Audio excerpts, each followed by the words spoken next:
여러분이 성경을 이렇게 쭉 읽다 보면 성경에 나와 있는 풍습이나 성경에 나와 있는 여러 좀 특이한 상황들을 보게 될 거예요. 저도 이렇게 성경책을 쭉 보는 중에 몇 가지 이해 안 되는 게 좀 있었어요. 우리나라도 손님 대접하는 것에 대해서 되게 조금 관대하고 후한 편인데 이스라엘은 그 정도가 아니에요. 되게 손님 대접이 나중에 보면 알겠지만 이 정도까지 손님을 대접하나라고 할 정도의 손님 대접을 해요.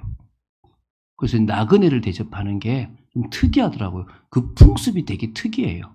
또 풍습이 특이한 게 뭐 몇 번 얘기했지만 그 계대 혼인법이라고 얘기하죠. 수혼법이라고 얘기하기도 하는데 형이 아이를 못 낳고 죽으면 둘째가 형수하고 잠을 자서 형의 애를 낳아줘야 돼.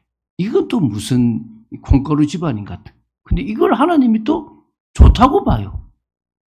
이런 게 그거 외에도 구약 그러니까 유대의 풍습이라고 하는 게 참 희한하다 싶은 풍습들이 몇 가지 있어요.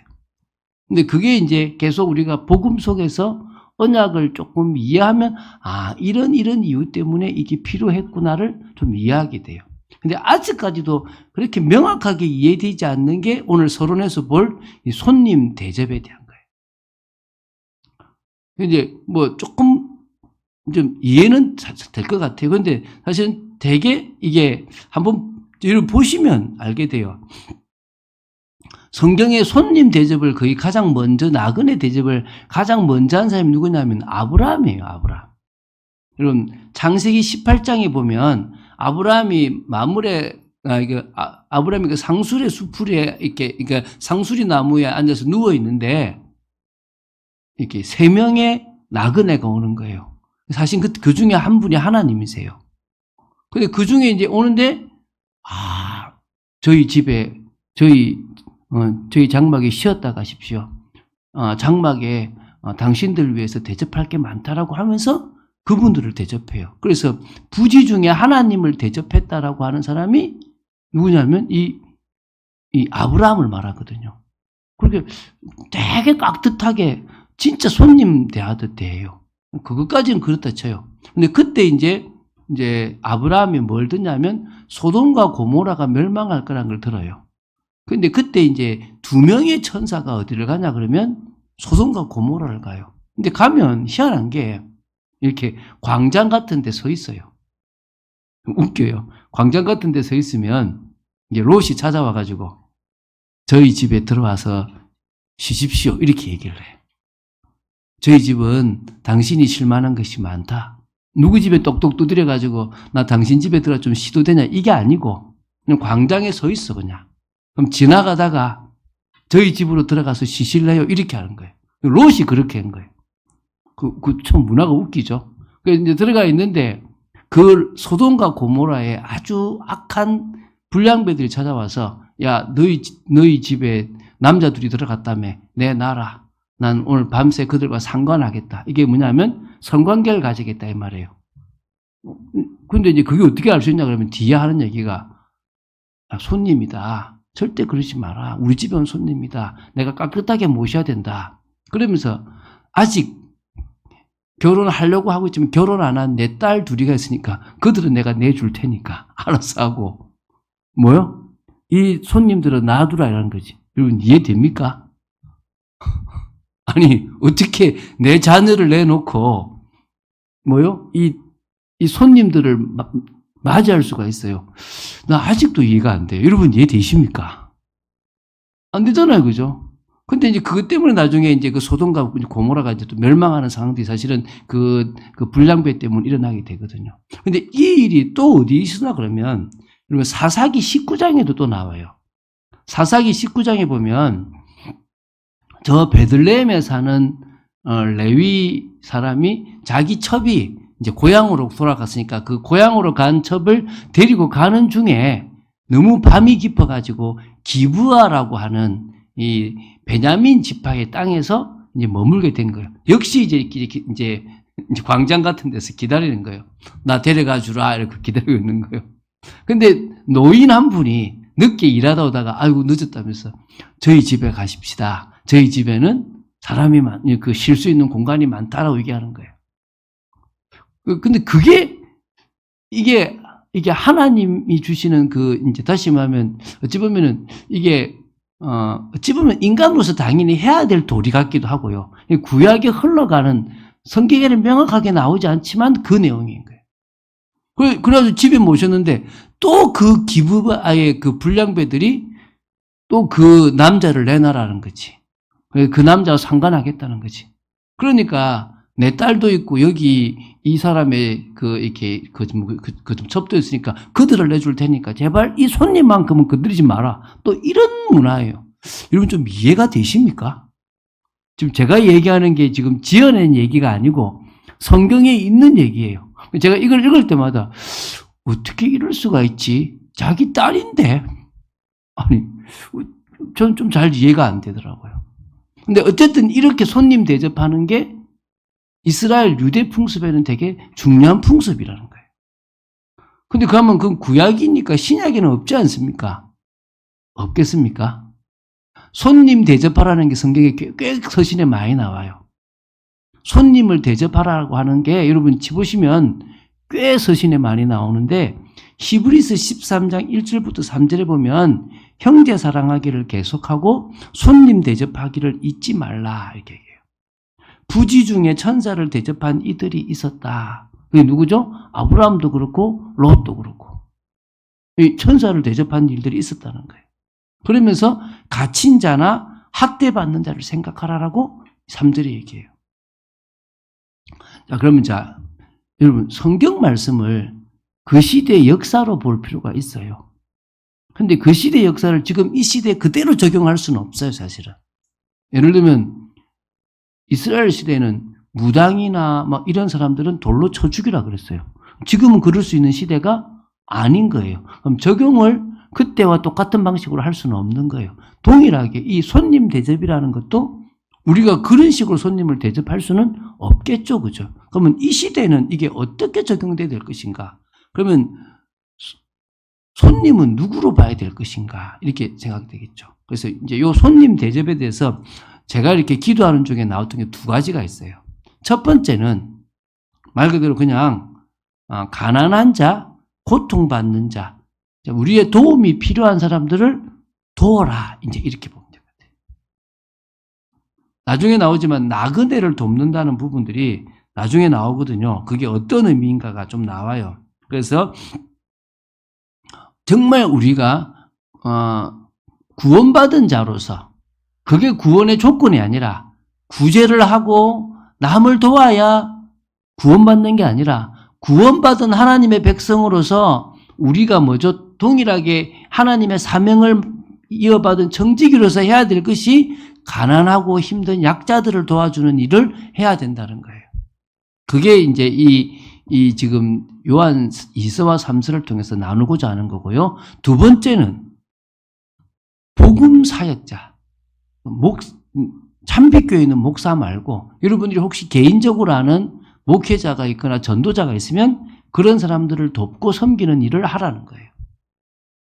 당연히 교회에 있는 목회자를 돕는 것도 당연하겠죠. 우리 전도사님을 돕고 앞으로 왔을 때 어려운 가운데 있는 부목사님이 있다면 여러분들이 저 모르게 도와줘도 돼요. 저 알고 도와줘도 되지만 모르고도 도와줘도 돼요. 그러시면 하시라는 거예요. 명절 있으면 챙기기도 하셔도 가능하다는 거예요. 근데 그것 말고 우리 교회에 관련되어 있는 목회자가 아닌데도 정말 또 하나님이 연결시켜서 아는 중요한 목회자가 있다면 그분도 하나님이 보실 때 올바른 사역자면 여러분이 뭐라고요? 섬기라는 거예요. 요걸로 적용할 수 있으면 좋을 것 같아요. 그래서 오늘 요한 2서와 3서가 증가하는 믿음의 삶에서는 두 가지를 이야기하겠습니다. 첫 번째는 이제 거꾸로 해서 사역자를 돕고 섬기는 믿음의 삶을 살아보자는 거예요. 이게 지금 뭐라고요? 첫 번째입니다. 우리 오늘 지금 서론에 몇 가지 있었는데 우리 그 방송실에서 많이 넘어갔는데 어쨌든 이제 그 첫 번째 사역자를 돕고 섬기는 믿음의 삶을 살아보자는 거예요. 자, 그러면 요한 2서와 요한 3서의 내용을 조금 정리해 봅시다. 요한 2서는 어떤 내용이고 요한 3서는 어떤 내용인지를 조금 해볼게요. 자, 요한 2서와 3서를 하기 전에 그 당시는 어땠냐 그러면 교회가 흩어져 있었어요. 지금처럼 크게 있는 게 아니라 집에서 사람들이 모이고 이렇게 마을마다 이렇게 있었다는 거예요. 그러면은 사역자가 많지 않다 보니까 사역자가 올 때까지 자기들은 신앙을 지키고 있다가 이렇게 어떤 목회자나 사역자가 오면 그들로부터 말씀을 받고 또 그들을 섬기고 보내주고 이런 일들을 이렇게 교회가 했단 말입니다. 집들이. 다시 말하면 교회는 흩어져 있었고 사역자들은 순회 사역을 통해서 각 믿는 사람들의 집을 방문하면서 거기 중심으로 전도를 하고 말씀을 나누고 또 가고 계속 이렇게 이런 순회 사역을 했다고 보면 돼요. 그러면 요한 2서는 뭘 얘기하냐 그러면 함부로 복음 사역자를 집에 들이지 마라 이 얘기예요. 다시 말하면 이단적 사상을 가진 사역자를 미혹하는 자를 집에다가 마지 마라 들여서 섬기지 마라라는 거예요. 그럼 누가 이단이고 미혹하는 자냐? 예수 그리스도께서 육신을 가지셨다는 사실을 부인하는, 예수님은 영적으로만 살아계시지 육적인 부분이 없다라고 하는 부분이든지 또 틀린 얘기를 하는 그런 사역자가 있으면 뭐 하지 마라? 집에 받아들이지 마라. 경계해라. 이제 이런 얘기예요. 왜? 그들의 영향을 받으면 신앙이 변질되고 무너지거든요. 그럼 어떻게 하느냐? 이제 동기나 여러 가지를 보면 알 수 있다는 거죠. 이게 이제 요한 2서예요. 그러니까 신약 성경에서 가장 짧은 성경이 요한 2서예요. 아마 파피루스 하나에 다 쓰여졌다고 봐요. 가장 짧은 절이에요. 요한 3서는 어떤 얘기인지 그것보다 조금 길지만 그것도 사실 한 권이에요. 한 장인데요. 이제 가이오라고 하는 개인에게 쓴 개인 서신인데 손님 대접하기를 거부하지 말고 지금 손님 대접하기를 자기도 안 하고 방해하는 디오드레베처럼 살지 말고 오히려 손님들을 제대로 사역자들을 제대로 대접하고 섬기는 그 일들을 해라. 이게 뭐요? 요한 3서예요. 한 사람이 썼는데 한 서신에는 함부로 받아들이지 말아라고 쓰고 한 서신에는 야 디오드레베처럼 으뜸하기를 좋아하는 그 사람처럼 자기도 안 하고 하는 사람도 막는 사람처럼 하지 말고 나그네 대접하기를 잘하고 또 정말 손님 대접하기를 잘해라. 요 이야기를 하는 게 3서라고 보시면 돼요. 완전 반대죠. 근데 한마디로 뭐죠? 상호 보완적이라고 보시면 돼요. 2서와 3서가 같이 어울려야만 된다라고 보시면 되는 거예요. 자, 그러면 이 상황에서 우리는 뭐 해야 됩니까? 그럼 올바른 사역자는 받아들이고 섬기라는 거잖아요. 그럼 이 올바른 사역자들은 뭐 해야 됩니까? 분별해야 되겠죠. 여러분, 참빛교회에 있는 사역자가 다 올바른 사역자 맞습니다. 근데 여기만 귀하고 다른 사람들은 안 귀하도 아니잖아요. 오히려 저희들보다 더 귀한 사역자가 많아요. 저희들보다 더 복음 잘 전하고 정말 이름도 없이 빛도 없이 헌신하는 사역자들이 있다고요. 누굽니까? 일단은 복음만을 딱 오직 복음만을 전하는 사역자가 좋은 사역자겠죠. 그리고 뭡니까? 교회가 왜 필요하고 교회에 유익이 되도록 만들어가는 사역자가 필요하겠죠. 은근히 막 이야기하면서 교회에 분열을 일으키는 사역자가 된다면 그건 좋은 사역자가 아닙니다. 오히려 만약에 여러분을 아는 어떤 다른 목회자가 있으면 여러분이 다니는 이 참빛교회에 유익을 주도록 만들어주는 목회자라면 그분은 좋은 분이에요. 저는 그렇게 하려고 노력 많이 하거든요. 이분이 다니고 있는 교회에 잘 다닐 수 있도록 도와주기를 많이 한단 말이에요. 저는 누구한테든지 집사님은 저 때문에 감사해야 된다. 첫 번째, 진짜 이런 것 때문에 가정이 하나 돼서 감사하고 또 그 교회에 잘 적응하게 하고 있지 않냐. 저는 그렇게 하거든요. 그러니까 다시 말하면 그런 사역자들이 있으면 여러분 잘 하시면 돼요. 또 자신의 인생을 언약에 맞춰서 사명을 감당하는 그런 사역자들이 있습니다. 그런 사역자들은 말하고요. 여러분이 올바른 사역자로 인정하면 돼요. 물론 이 모든 사람들이 성경의 기초에서 올바른 거야 됩니다. 최소한 확인할 수 없지만 성경을 이렇게 좀 들어보면 이분은 성경 말씀을 좀 많이 받구나 알 거 아닙니까? 최소한 사역자가 성경 10독은 해야 했다라고 말하지 않겠습니까? 그렇죠? 그 정도로 계속 성경을 읽어나가고 저도 더 읽어나가려고 하고 있거든요. 자, 그런 의미에서 우리가 올바른 사역자 중에서 해외에 계신 선교사님들이 참 올바른 사역자예요.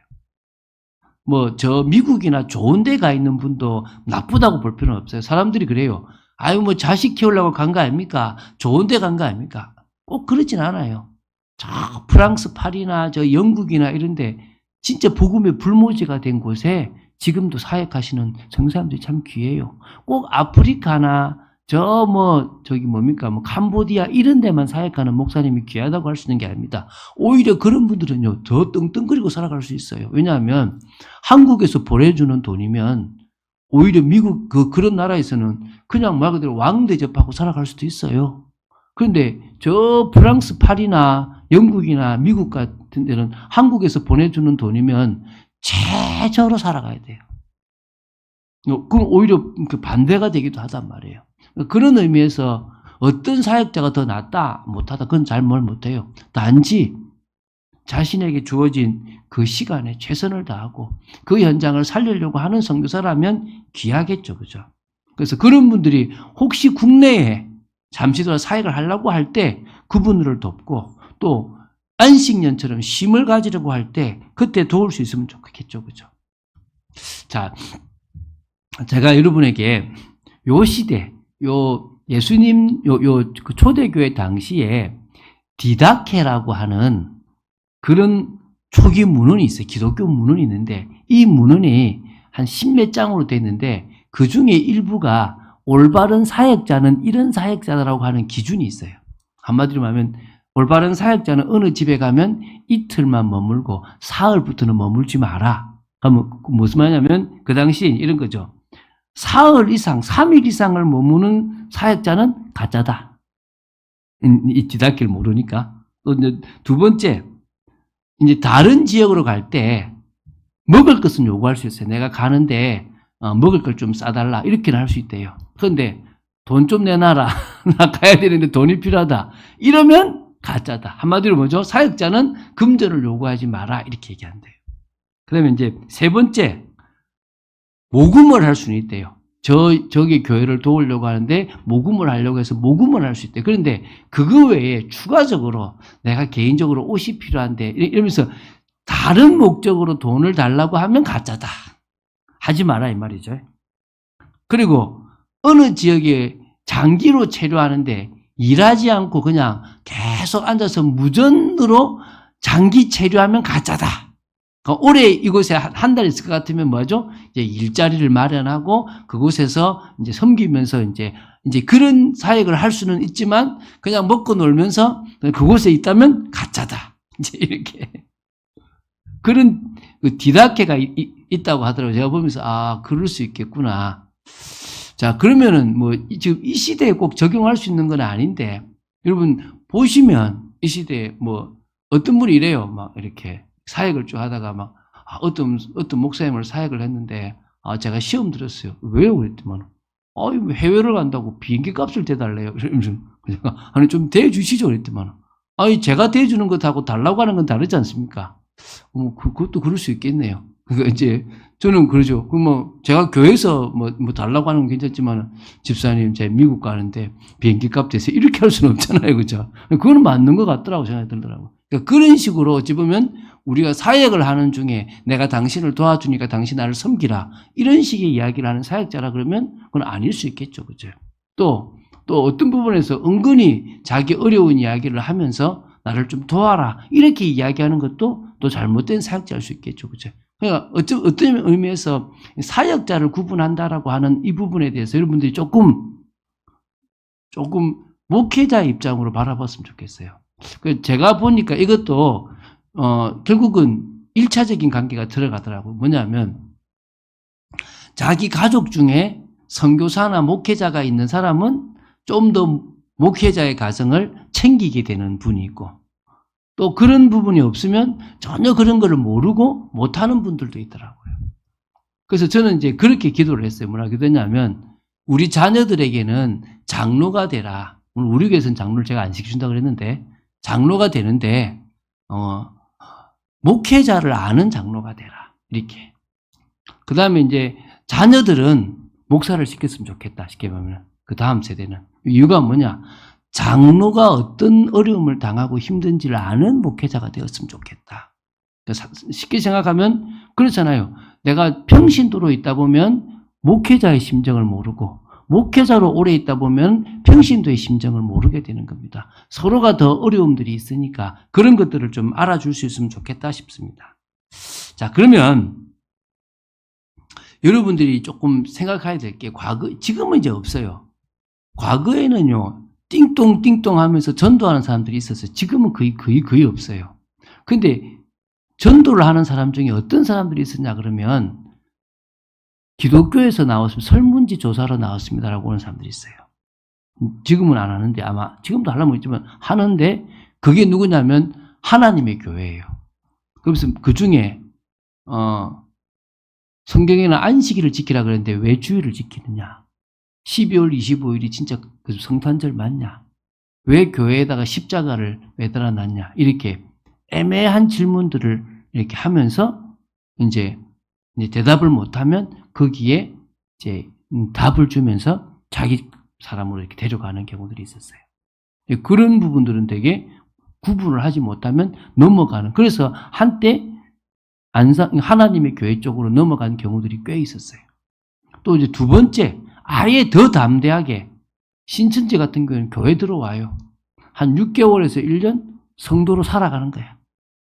그래서 목사한테 충성을 다해서 목사한테 신임을 받고 어떤 중요한 역할을 감당하는 중에 목사의 비리를 교회 소문내서 목회자를 쫓아내고 다른 목회자를 데려오기도 하고, 또 아니면 어떤 사람이 있으면 이 사람의 어려움을 딱 알고 나서 이 사람이 자주 가는 어떤 백화점이 있으면 그 백화점에서 우연히 만난 것처럼 만남을 가져요. 근데 그 만날 때 내가 아는 선교사님을 만나기로 했다라고 하면서 선교사님하고 같이 만나게 되는 거예요. 만나서 거기서 이 선교사님을 미리 알고, 사실 선교사도 아니고 정보를 알고 있는 거예요. 이 사람에 대해서. 그러니까 던지는 말이 어떤 말이냐? 이 사람이 고민할 말들을 던지는 거예요. 오, 이런 분이 있구나. 라고 하면서 또 마음문을 열어서 그 사람을 빼나가기도 하는 거예요. 그러니까 이런 나쁜 사역자들에 대해서 경계하라는 그런 부분도 사실은 있습니다. 그래서 세 번째, 우리가 이제 가이오처럼 믿음으로 섬기면 돼요. 그런 사람들은 잘못되고 배격하면 될 것이고, 가이오처럼 하면 돼요. 여러분, 그 당시에 가이오란 이름이 흔한 이름이었대요.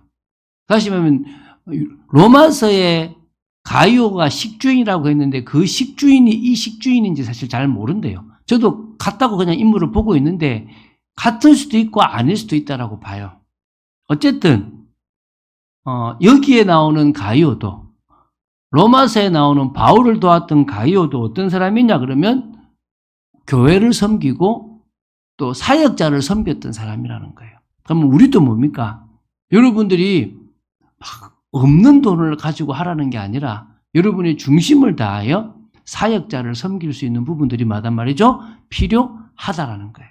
그게 이제 이 지금 요한 2서와 3서가 말하는 핵심이라고 보시면 돼요. 그래서 저는 어떤 사람도 봤냐 그러면 자기 집을 일부러 큰 데로 가요. 큰 데로 가서 화장실도 아예 그냥 단독으로 있는 데를 그 선교사님이 왔을 때, 한국에 들어왔을 때 집으로 오픈해주는, 그래서 불편하지 않도록 딱 만들어주는 그런 가정도 봤어요. 그래서 일부러 한 40평 이상, 50평 되는 데를 가서 아예 그렇게 모시는 분들도 있더라고요. 참 좋다라는 생각이 들어요. 어찌 보면 그렇게 여러분들이 목회자를 돕고 또 주의 종을 돕고 할 수 있는 것들은 중요한 일이니까 하시면 됩니다. 자, 이제 두 번째입니다.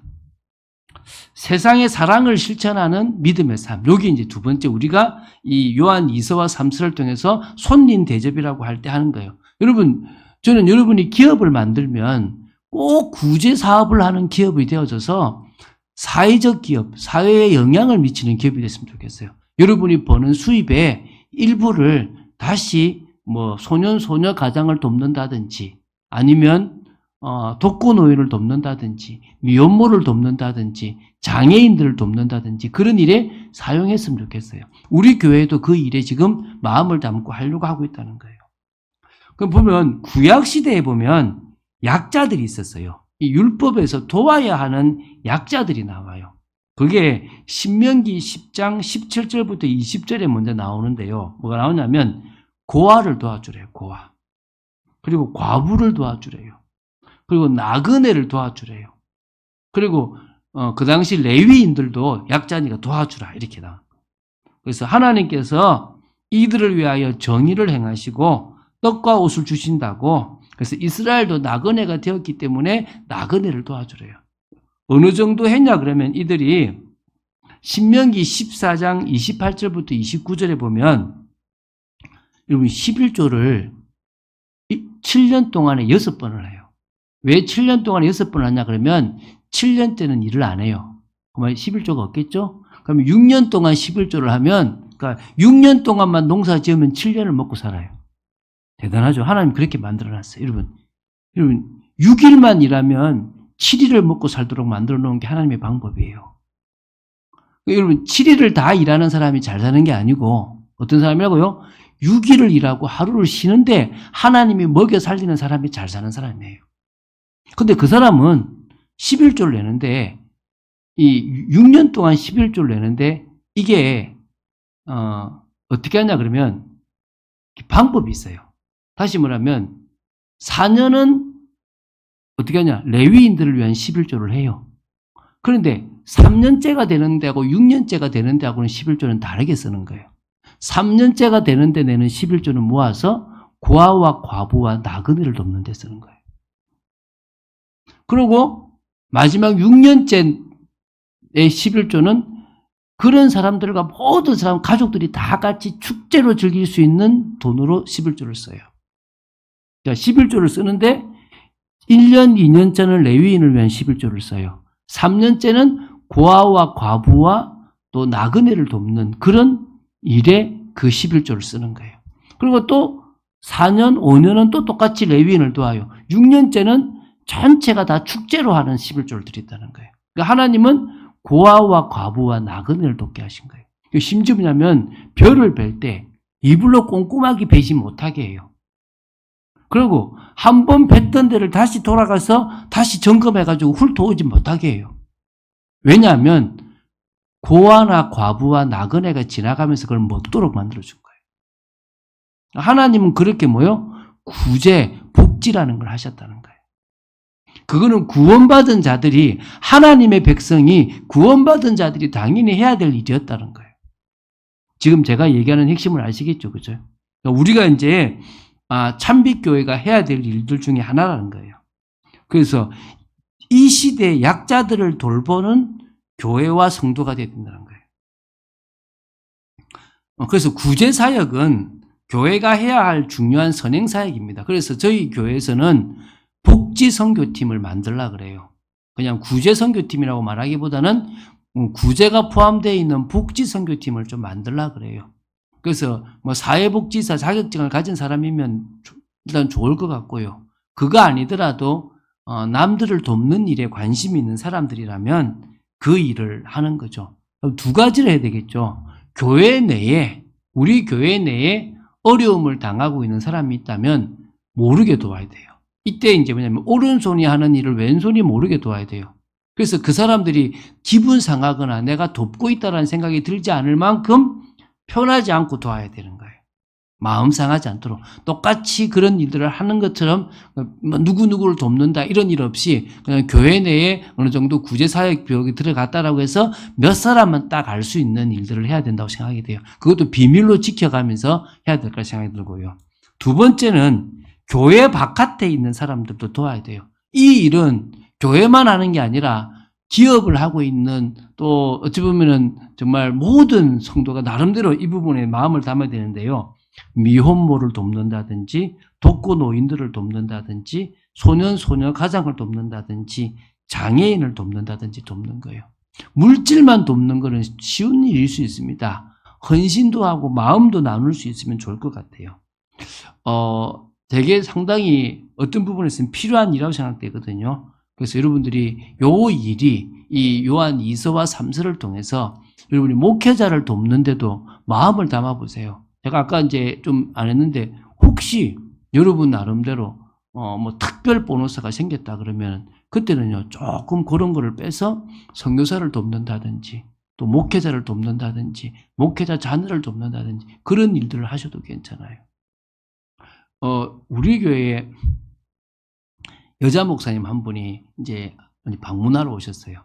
딱 방문해가지고 이제 딱 갈 때 봉투를 하나 딱 주는 거예요. 그래서 그 교회 내야 되겠다 싶은데 목사님 이거는 목사님께 드리는 겁니다. 그래서 저도 어디 가서 봉투를 내미는데 아무 의미 그냥 말 안 하고 내밀면 바로 교회에다가 내버려요. 뭐 나보고 쓰라 그러면 내가 쓰겠는데 그냥 이렇게 딱 내미니까 그 자리에서 쓴다. 저도 그렇죠. 저도 제가 이름 써서 냅니다. 근데 그래서 이거는 목사님과 목사님 가족들을 쓰라고 제가 드리는 겁니다 하고 돈을 주더라고요. 그래서 내가 알겠습니다. 그래서 제 봉투에 딱 넣어서 제가 썼죠. 저도 그렇게 해요. 제가 우리 교회에서 어느 대학 선교사님을 도울 때 어떻게 했냐 그러면 이제 계좌를 주는데 공식 계좌를 주더라고요. 그래서 제가 그거 주지 마라. 개인 계좌 주라. 그래서 이건 우리 교회에서 목사님과 목사님 가족들이 식사하도록 드리는 조금 돈 있다. 그냥 그렇게 드시라 해서 이제 그분이 교회를 할 때까지 하기 전까지 우리 교회에서 이제 선교를 했는데 개인 돈에다가 줬어요. 이제 그런 일도 있거든요. 그래서 여러분이 그렇게 마음을 담으면 되고요. 또 구제를 할 때도 그냥 내 가족 중에서 조금 힘든 사람이다 생각하고 마음을 담고 하면 됩니다. 자, 결론 맺겠습니다. 요한 3서 1장 2절입니다. 제가 요새 계속 이렇게 성경 구절 중에서 각 그 구절에 참 중요한 구절들을 지금 같이 나눌 수 있는 게 좋은 것 같아요. 가이오라는 사람이 가진 비밀이에요. 사랑하는 자여, 네 영혼이 잘됨 같이 범사가 잘되고 강건하기를 원한다. 이게 요한 3서 1장 2절의 말씀입니다. 믿습니까? 참 중요한 말씀이죠. 여러분, 목회자와 하나님의 사랑을 받을 수 있다는 것은 여러분 귀하다는 것입니다. 여러분이 그런 사람으로 서게 되길 바라고요. 그 사람은 영혼이 늘 잘 되는 거예요. 주님과 관계가 늘 잘 되는 거예요. 그것처럼 뭡니까? 범사도 잘 되고 강건하길 원한다. 제가 이 얘기를 바꿔 얘기하면 어떤 분이 요새 사업이 잘 돼요. 하나님 저 사람 사업 잘 되면 안 되는데요. 이럴 때가 있어요. 아니 목사님 어떻게 그런 악담을 하십니까? 사업 잘 되도록 기도해야지 왜 사업 잘 되면 안 되도록 기도합니까? 저분은 바쁘면 교회 떠날 사람 같아. 그럼 어떻게 해야 돼요? 사업을 어떻게 적당히 잘 되도록 기도해야지. 너무 잘 되면 뭐요? 주님을 떠나면 안 되잖아. 그렇잖아요. 교회는 떠날 수도 되는데 주님은 떠나면 안 되잖아요. 그죠? 그래서 제가 하나님 저분은 너무 바쁘면 안 될 것 같은데요. 이런 사람이 생겨요. 여러분 그런 사람 되지 마시기 바랍니다. 여러분이 강건하고 여러분이 잘 되는데 이게 주님의 은혜다. 이게 돼야지. 내가 잘났어. 이래 뿌리면 뭐가 되면 어느 날 무너져 버리잖아요. 그래서 여러분 목회자가 볼 때 집사님은 잘 되는 게 복입니다. 더 잘 되세요. 왜? 영적으로 잘 돼 있으니까 이룰 수 있는 여러분 되시기를 주 예수 그리스도 축원드립니다. 그러는 중에 목회자도 섬기고 그러는 중에 구제사역도 하는 우리 참빛교회 성도들 되기를 주 예수 그리스도 축원드립니다. 주는 그리스도시요 살아계신 하나님의 아들이심을 고백합니다. 우리가 오늘도 말씀을 나눌 수 있도록 지켜주심을 감사하고 참 서신들을 쭉 봐나가며 우리가 제대로 보지 못했던 부분들도 볼 수 있도록 역사하심을 감사합니다. 여기에 나와 있는 것처럼 아버지 하나님 저희들이 사역자를 돕고 또 구제 대상자들을 도울 수 있는 축복의 교회가 되도록 지켜 주시옵소서. 감사드립니다. 주 예수 그리스도 이름으로 기도드립니다. 아멘.